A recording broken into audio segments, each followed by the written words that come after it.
164 సీట్లు గెలిపించారు. ప్రతిపక్షానికి హోదా లేకుండా చేసిన మీకు మనస్ఫూర్తిగా అభినందనలు. అందరూ పోతున్నారు. ఇంకొక పక్క 21 లోకసభ సీట్లు గెలిపించారు. అయితే గత ప్రభుత్వం ప్రజావేదిక కూల్చివేస్తూ విధ్వంస పాలన మొదలుపెట్టి రాష్ట్రాన్ని అగాధంలోకి నెట్టేసింది. నిన్న మొన్న చూశారు, ఒక నాయకుడు ఉన్నాడు ఈ రాష్ట్రంలో, మెడికల్ కాలేజ్ అంటే తెలియని నాయకుడు. ఆయన మాట్లాడుతున్నాడు, నేనేదో పొడి చేశాను, మీరు దానికేదో ఇది చేశారని. నేను ఒకటే చెప్తున్నాను, ఈరోజు భూమి ఇస్తే మెడికల్ కాలేజ్ అయిపోదు. ఈ రాష్ట్రంలో విద్యా సంస్థలకి ప్రాధాన్యత ఇచ్చిన ప్రభుత్వం ఎన్డీఏ ప్రభుత్వం, కేంద్ర ప్రభుత్వం, ఇటు రాష్ట్ర ప్రభుత్వం. రాష్ట్రంలో మెడికల్ కాలేజీలు తెచ్చిన ప్రభుత్వం తెలుగుదేశం ప్రభుత్వం అవునా కాదా అని మిమ్మల్ని అడుగుతున్నాను. ఈరోజు దగ్గర 17 కాలేజీలుంటే ఒక కాలేజీ మాత్రం మొన్నే పాడేరు ఆపరేషన్ చేశాం. 16 కాలేజీలు చేయలేకపోయాం. ఫౌండేషన్ వేయడం, రిబ్బన్ కట్ చేయడం, నేనేదో చేశామని చెప్పుకోవడం కాలేజీని నడిపే విధానం కాదు. అందుకే ఈరోజు ఈ ప్రభుత్వం పీపీపీ విధానం తీసుకొచ్చాం.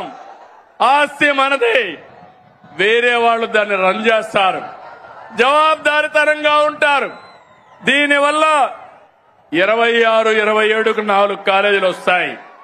27, 28కి 7 కాలేజీలు వస్తాయి. దీనివల్ల 50% సీట్లు కన్వీనర్ కోటా కింద వస్తుంది.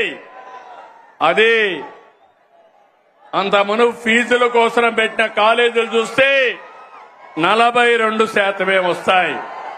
ఈ రోజు మా మంత్రి సత్యకుమార్ యాదవ్ గారు ఇక్కడే ఉన్నారు. మొన్నే సవాలు విసిరారు, మీరు చర్చకు వస్తానంటే రేపు అసెంబ్లీకి రండి, మీరేం చేశారో మేమేం చేశామో చెప్పడానికి సిద్ధంగా ఉన్నామని సవాలు విసిరారు. ధైర్యం ఉంటే అసెంబ్లీకి వస్తే మొత్తం తేలిపోతుందని చెప్పి కూడా నేను మీకు తెలియజేస్తున్నా. తమిళ బీసీ సోదరులు, అనంతపురం జిల్లా అంటే గుర్తొచ్చేది బీసీ సోదరులు. తెలుగుదేశం పార్టీకి వెన్నెముక బీసీ సోదరులు.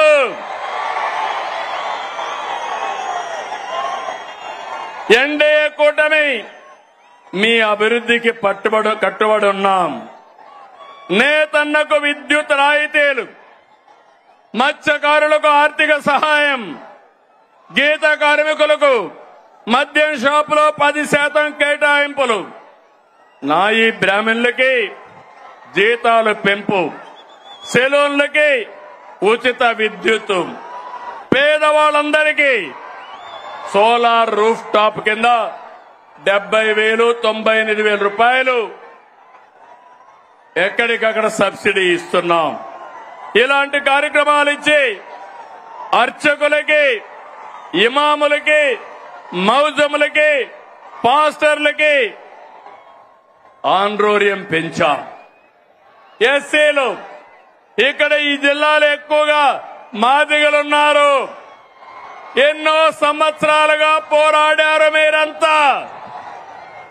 తమిళలో 96లో వర్గీకరణ తీసుకొచ్చా, మళ్లీ ఈరోజు వర్గీకరణ తీసుకొచ్చిన ఘనత నాది, మాది. అవునా కాదా అని మిమ్మల్ని అడుగుతున్నా. ఏం తమిళలో మీరు చెప్పమని అడుగుతున్నా. వర్గీకరణ సబబు అయితే గట్టిగా చెప్పండి, కూడా చెప్పండి, సబబు అని చెప్పండి. సామాజిక న్యాయం మా ధ్యేయం. అందరికీ న్యాయం చేయాలి. తమిళ ఇక్కడ అందరికీ ఫోన్లు ఉన్నాయా? ఫోన్లుంటే చేలు పైకెత్తండి. మీకందరికీ ఫోన్లు ఉన్నాయి కాబట్టి ఒకప్పుడు ఆ ఫోన్లు రావడానికి నేనే కృషి చేశా, అవునా కాదా? నన్ను ఎగతాళి చేశారు, అవునా కాదా? ఇప్పుడు అడుగుతున్నా మిమ్మల్ని, ఆ ఫోన్లు ఉన్నాయి కాబట్టి మీరు ఏ ఆఫీసుకు పోయే పని లేదు. దర్జాగా వాట్సాప్ గవర్నెన్స్ తీసుకొచ్చాను. 700 సర్వీసులు మీ ఫోన్లోనే మీకు అందుబాటులో పెట్టిన ఘనత ఈరోజు కూటమి ప్రభుత్వాన్ని. ఏం తమ్ముడు వాట్సాప్ గవర్నెన్స్ తెలుసా అని మిమ్మల్ని అడుగుతున్నా. తెలుసు అంటే చెప్పండి, చేతులపైకి చెప్పండి. తెలియకపోతే తెలుసుకోండి. మీరెక్కడికి పోయే పని లేదు. మీ సెల్ ఫోనే మీ ఆయుధం. ఇది గుర్తుపెట్టుకోవాల్సిందిగా నేను కోరుతున్నా.